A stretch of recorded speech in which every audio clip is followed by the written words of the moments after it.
So yan guys, kumusta po kayo? Update nga pala sa ating huli. Karating ko lang pala dyan, gawang naman na kami.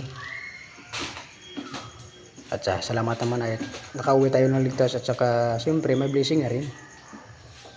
Ayun, nagpapakyut pa sa camera. Kaya siyempre, lagay natin sa lagayan. Para siyempre makita nyo guys yung buong huli ko. Ayan. Kuridas, kwartang linaw talaga. At siyempre, may pambili na tayo ng bigas at saka kape. Ayos, panalo. Yun lahat guys. Kaya ayos yan.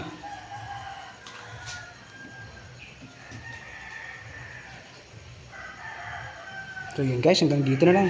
Thanks for watching. Stay safe and God bless you all. Bye!